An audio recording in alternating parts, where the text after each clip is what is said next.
ውድ ቤተሰቦቼ እንግዲህ ያልታደለ ልዑል ማለት ነው። እኔ በአሁኑ ሰዓት በጣም ያሳዝነኝና አንጀት የሚበላኝ ልዑል ነው። ዛሬም እንዳያችሁት እንግዲህ አብርሽ አቅፎት ያው ትንሽ የቪዲዮ ሰርተዋል ቲክቶክ ላይ ማለት ነው። እና በዚሁ አጋጣሚ አብርሽ የራስህን ይበቃሃል። እውነት ይሄው 3 አመት ነው 4 አመት ሆኖሃል ስትሰደብ ስትቀጠቀጥ። ግን ፈጣሪ የሰጠህን ልጅ ፈጣሪህን አመስግነህ ልጅህን ደበቅ አድርገህ አኑር ማለት ነው። እና ከልጅ በላይ የሚበልጥ ነገር የለም። ይሄ ከፈጠራ እየተሰጠህ ልጅህን በቃ የፈለገም ነገር ይሁን ጥሩ ማኑረው መጥፎ ማኑረው ከሚዲያ አርቀህ አኑረው ማለት ነው። አንተም ተረግጠህ አንተም ተሰድበህ ምንም አይነት ለውጥ ያመጣህ ነገር የለም። ራስህን እየጎዳህ ነው ማለት ነው። እና በዚህ አጋጣሚ የአብርሽና ሩታ እስከ ዛሬ ፈጣሪ እየጠበቃችሁ ፈጣሪ ከጎናችሁ ሆናችሁ ምንም አይነት በደል የተደረሰባችሁ ነገር የለም። አሁንም ደግሞ ምንም ነገር እንዲነካችሁ አልፈልግም። በቃ ከዚህም የበለጠ ያማረ ህይወት እንዲኖራችሁ ነው የምፈልገው። ነገር ግን አሁን በጣም አብዝታችሁታል። በጣም እውነት በጣም አብዝታችሁታል። ከምንም በላይ ሰው በህይወቱ ሰርቶት የማያውቅ ነገር ነው የምትሰሩት ማለት ነው። ልጁን ካልፈለጋችሁ ችግር የለውም። በተለይ ደግሞ አብርሽ ማለት ነው ቢያንስ እንኳን 1 አመት እስከሚሞላው 7 ወር ወይም 8 ወር እስከሚሞላው ድረስ ሽፍን ድብቅ አድርገህ ብታኖረው ምንህ ይቀንሳል? ምንህ ይጎላል ማለት ነው። እና እባክህ አሁንም ቢሆን ልጁን መልስላት ለሩታ ማለት ነው። ለሩታ ስጣት። በአሁን ሰዓት ልጁ እናት ታስፈልገዋለች። አሁን ከተጎዳ ለበኋላውም ራሱ መቋቋም አይችልም ማለት ነው። ልጅ መጥባት አለበት፣ መብላት አለበት፣ የእናቱን ትንፋሽ ማግኘት አለበት። እና ብቻ አንተ አቅፈኸው ወይም ደግሞ አኖረዋለሁ አጠባለሁ ማለት ይሄ ተገቢ ነው ብዬ አላስብም። በቃ ይበቃሃል አብርሽ። አንተ እንደፈለግህ መሆን ትችላለህ። ነገር ግን ለልጅህ እዘን እስቲ እንዴ። እኔም በዚህ ናክል ቤተሰብ ማለት ነው የሚገርመኝ ነገር እኛ ያልወለድ ነው እኛ የላየነው እኛ ያለፋንበት እኛ ኦዲንስ ይሄንን አክል ለልጁ ሲጓጓና ለልጁ ሲያለቅስ ለልጁ ይሄንን አክል ሲያዝን አባትና እናት እንዴት ነው በልጃቸው የሚነግዱት ማለት ነው። ኧረ ይብቃችሁ በፈጠራችሁ ማለት ነው። ተውት ይኑርበት። በቃ ደብቁት፣ ሽፍና አድርጉት እና ነገ ይጠቅማችኋል። አሁን መስላችኋል? ህፃን ልጅ ነው እንደፈለግን እናርግ እንነግድበት። እሺ ለራሳችሁ ብቻ እኮ ብትነግዱበት ብትሰሩበት ምንም አይደለም እኮ። የሰው ማፍ እኮ አንዳንዴ መጥፎ ነው። ከምሬ ነው ምላችሁ። ሚዲያ ላይ ራሱ ልዑል በመባሉ የአብርሽ ልጅ በመባሉ ራሱ የሩታ ልጅ በመባሉ እኮ ራሱ ምን እንጃ በሰው አፍ ሊገባ ይችላል እኮ ይሄ ልጅ። በዚህ ናክል ምን በደላችሁ? ምን አረጋችሁ ማለት ነው? መሸቂያ የምታረጉት ምን በደለ ይሄ ልጅ ማለት ነው እንዴ? እናንተ ካልፈለጋችሁት ውሰዱት ቤተሰብ ጋር እንዴ። ሩታን ብትሆኚ በቃ ውሰጂ ወደ እናትሽ ቤት ካልፈለግሽው ማለት ነው። አትቀልዱ፣ አታስመስሉ። በቃ ይበቃችኋል ማለት ነው። ከምር ዛሬም ነገም ዛሬም ልጄ እንደዚህ ሆነ አባት እንደዚህ ሆነ እንዴ። አብርሽ መልስ በቃ። በስነ ስርዓት ነበር የሰጠችህ፣ በስነ ስርዓት መልስላት። ይህንን አክል በልጅህ አትነግድ እባክህ። እንደፈለክ መሆን ትችላለህ። አንተ እንዳሻኛህ መሆን ትችላለህ። በቃ የአባትነት ሀቅነት መወጣት ካልፈለግ እንዴ አንተ ጌጥ መሰለ ወይስ ማረግ ወይስ ጀግንነት መሰለ ልጅህን በዚህ ናክል ማንሸራሸር ማለት ነው። ዛሬ ራሱ እንዴት ሲያዞረው እኔ ራሱ እውነቴ ነው የምላችሁ ጭንቅላቴ ነው የዞረው ማለት ነው። ይሄ እኮ ገና ደም ነው እኮ ይሄ ልጅ ደም ነው። 8 ወር 9 ወር እንኳን 1 አመት ሞልቶት እንኳን ሚዲያ ላይ ቢወጣ ምንም አይደለም እኮ እንዴ። በዚህ ናክል ልዑል እንዴ ልዑል ካላላችሁ እንግዲህ በልዑል ስም የዶላር ካልገባ እናንተ መኖር አትችሉ። እስከ ዛሬ ኑር ሳይኖር ልዑል ሳይኖር ማለት ነው እየሰራችሁ ነበር አይደል? ድራማ እየሸቀላችሁ ነበር። አሁን ደግሞ በልጃችሁ ነውር አይደለም እንዴ?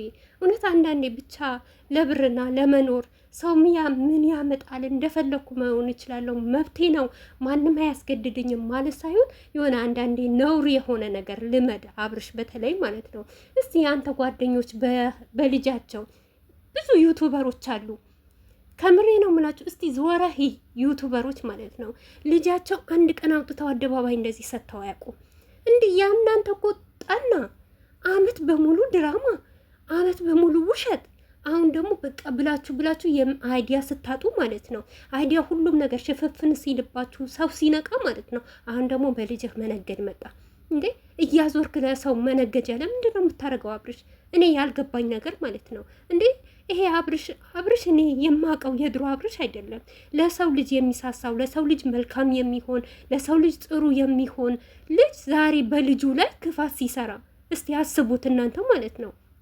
አብርሽ ከዚህ በፊት ስናቀው ዩቱብ ከፍቶ ሲሰጥ የተለያየ ነገር ሲሰራ ትላንትና ሞር ለሆነ ልጅ ዩቱብ ሲሰራና ሲያበረታ ተነበረ እና በሉል በዚህን አክል ምጨክንበት አንጀት ለምንድን ነው? እኔ አላቅም። እሺ ልጅህ ካልሆነ ተወው፣ እርግፍ አርጋህ ተወው። ልጅህ እንዳልሆነ የሰው ልጅ እንኳን ቢሆን ያሳዝነሃል። አይደለም የራስህ ልጅ ማለት ነው። ሚዲያ ላይ ማንም የላወቀው ህዝብ እንዴት እንደሚሳሳለትና እንዴት እንደሚያለቅስለት ማለት ነው።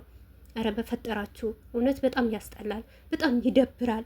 እና አብርሽ ተው ተመለስ፣ በኋላ ይቆጭሃል። በኋላ ይሄንን ነገር ለምን አረኩት እንድትል የዛሬውን ደስታ ማየት የለብህም። ሁለታችሁም ብትሆኑ የዛሬውን ደስታ፣ የዛሬውን ሳቅ፣ የዛሬውን መሸቀል እንዳታዩ ማለት ነው። እና ውድ ቤተሰቦቼ እኔ ማወራው ራሱ እኔ እንጃ ግራ ገብቶኛል። ለምን እኔ የጠበቅኩት ዛሬ በቃ አብርሽ መልሶት ወደ ቤት ሩታም ልጇን ይዛ እንድትሄድ ነው የጠበቅኩት። ምክንያቱም ትላንትና የተሰራው ቪዲዮ እዛው በዛው ነው። ሄርሜላ ቤት እዛ ነው፣ አብርሽ ቤት እዛ ነው፣ አጠገቧቸው ነው። እና በዛ ቪዲዮ ባየችው መሀል ተነስተው አብርሽ ሌላ ቦታ ሊቀይር እኔ እንጃ አላውቅም። ነገሩ ሁላ ግራ ነው እኮ የሚያጋባው ማለት ነው። እና ትንሽ እናንተ ትላንትና አብልታችሁ አጠጥታችሁ ትልቅ ደረጃ ያደረሳችሁ ሰው ዛሬ አፋችሁ ሞልቶ በእናንተ ላይ ጉራ ሲነፋ ማለት ነው። እኔ እንጃ አብርሽ በተለይ ለምንድን ነው ለብቻው ማይጋፈጠው? እኔ እኮ ግራ የሚገባኝ ነገር በቃ ልጁ ራሱ ደብቆ መጥቶ በአቤላና በብሩኬ ቦታ ሆኖ አልሰጥሽም፣ በቃ ምን ልታመጪ ነው ብሎ ለምንድን ነው ማይጋፈጠው? ሁሌ ሰው መላክ፣ ሁሌ ሰው መጎተት፣ ሁሌም ሰው መጥራት። በቃ ሩታም ቢሆን ቆፍጠን በይ ለልጅ ስትይ፣ በቃ ሁሉም ነገር ገደል ይግባ። ተይ ሩታ፣ አንቺ እስከ መቼ ድረስ የሰውን ሽቀላ የሆንሽ ስምሽን እንደዚህ የሌለ ስም እየተሰጠሽ መኖር ለምንድን ነው የምትፈልጊው ማለት ነው? አየሽ ትላንትና አብልተሽ አጠጥተሽ ቤትሽን ጠርገሽ ባልጋሽን ቤትሽን ያስተኛሽው አቤላ ዛሬ አፉን እንደሚከፍትብሽ ብሩኬ ራሱ ሰው ሆኖ እውነት ከዛ በፊት ከዊና ጋር ሲሰራ እናየዋለን እኮ እያለቃቀሰ ነበረ። ዛሬ ግን ተለውጦ አድጎ በቃ ትልቅ ደረጃ ደርሶ ለሩታ የሚሰጣትን መልስ ብሩኬ አይታችሁታል አይደል? ይሄ ለሩታ ይገባሻል ወይ? ለአንቺ የሚገባሽ መልስ ነው ወይ የምታገኘው? ስለዚህ እሱንም በልጃችሁ ማለት ነው። ትዳራችሁ የተበጠበጠ አንሱ። በኤከሌ መጣ ኤከሌ ወጣ ስትሉ የእናንተ ትዳር ባልሆነ ነገር በትናችሁ ዛሬ በልጃችሁ ነገስ ልጃችሁ አንድ ነገር ሲሆን ምን ልታረጉ ነው? ሰው ልትገሉ ነው? ሰው ልትፈጩ ነው?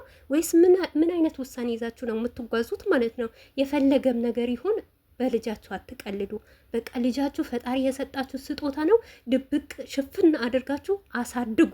ሩታም ቢሆን አብርሽም ቢሆን በቃ በተለይ ደግሞ አብርሽ ተመለስ፣ እውነት ተመለስ። ይሄ ሆይ ሆይታ፣ ይሄ እዩልኝ፣ ይሄ የበላይነት ይሄ ጀግንነት እውነቴ ነው የምለው ወንዝ አያሻግረህም። የሚያሻግረህ በስነ ስርዓት ቤትህን መጠበቅ፣ በስነ ስርዓት ልጅህን ማሳደግ። ይሄ ነው ላንተ የሚያዋጣ፣ ይሄ ነው ላንተ የሚጠቅምህ ማለት ነው። የሚጎዳህ ነገር አታርግ። ኦዲየንስ ምንም አትጎዳው። ለሰው ብላህ ነው ይህን ሁሉ የምትንከራተተው ማለት ነው። አንዳንዴ ለራስህም ኑር፣ ለራስህም አስብበት። ለራሴስ ወደ ኋላ ምን ይጎዳኛል? ልጄ አድጎ ይሄንን ቪዲዮ ሲያየው ምን አይነት ስሜት ይሰማዋል? እናቱ እንደዚህ ስታለቅስ እኔ ደብቄ ከውሽሜት ጋር አሸሽቼ ሳኖረው ብለህ ለራስህ መልስ ስጠው። ለራስህ ቁጭ ብለህ አስብ። እኛ እኮ ችግር የለብንም። እዚህ የሚያሽቀብጥልህ ሁሉ ማለት ነው ለአንተ ልንገርህና 5 ሳንቲም አይጠቅምም። አይደለም 5 ሳንቲም ነገ ብትታመም